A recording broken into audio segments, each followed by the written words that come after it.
Kevin Stockland, thank you so much for joining us. Great to have you back on the show. Tiffany, thanks for having me on. The disgraced FTX founder Sam Bankman-Fried's trial is ongoing. Today we had the former Alameda CEO Caroline Ellison testifying. Give us a sense of what her testimony included. How damning was it? It's going to be pretty challenging for the defense. She is essentially testifying that she's admitted that she's committed securities fraud, and she's saying that she did so at the direction of Sam Bankman-Fried, who is ultimately the owner of Alameda Research. And right now the headlines are dominated by the war happening in Israel following the brutal surprise attack by Hamas over the weekend. How significant is this trial? Why should people pay attention to it? Compared to that, I think this trial is fairly trivial. A lot of what's being discussed currently is a little bit soap opera-ish. However, there are some big issues that people should keep in mind all the same. The one is that Sam Bankman-Fried was the largest donor to President Biden's election campaign. He was the second largest donor to the Democratic Party in the midterms, and this includes a lot of people who would be regulating and passing laws to regulate the crypto industry. And secondly, it has to do with the crypto industry at large, why people are choosing to invest here. So these issues do make this important, although, compared to the tragic events in the Middle East, I think it's fairly trivial. I want to zoom in on the political donations. In this trial so far, has that come up? It hasn't.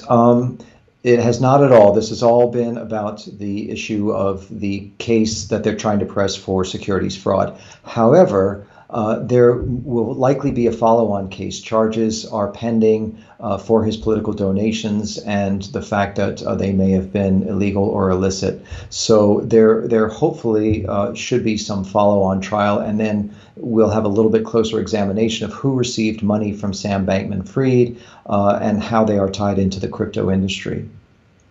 And on that note, what is the significance of his political donations? Well, some of his largest donations went to people on Senate and House committees who actually have recently introduced legislation to regulate the crypto industry. He's also reported to have had a private meeting with Gary Gensler, who runs the Securities Exchange Commission, and as I mentioned, he is the largest donor to the Biden election campaign. So he was buying a lot of influence with some key people who are in charge of regulating the crypto market. And those sums add up to more than $100 million in total. It's a lot of money we're talking about. And Kevin, you also mentioned the crypto sector more broadly. It seems one of the big appeals of the crypto market was its separation from the government. Given this trial right now, how likely are we to see more government regulation in this sector going forward? Absolutely. And so this is a huge background issue to all of this. A lot of people invest in crypto just to get rich and, for speculation. But for a lot of people, this is a way to escape the government. It's a way to escape inflation so they can have some investment that holds its value in a time of 5 to 9% inflation that we've had over the last couple of years. But it's also a way to escape government surveillance of transactions, which is increasing through banks. So this trial, even though this is kind of a classic case of fraud, according to the allegations, it looks more like Bernie Madoff than anything to do with crypto. This is going to be used as a justification for the government to extend its authority and its control over the crypto market. The government is very unhappy with transactions that go on outside of its control. And in terms of this trial, what is next? Where is this going?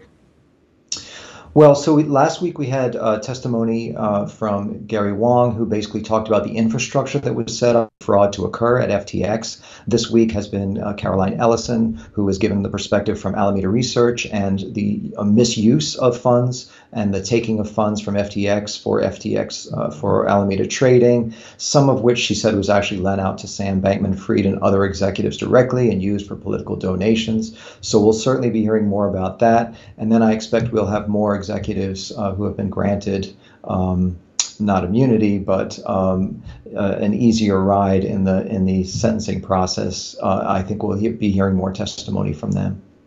Kevin Stockland, thank you so much for your time. My pleasure. Thank you.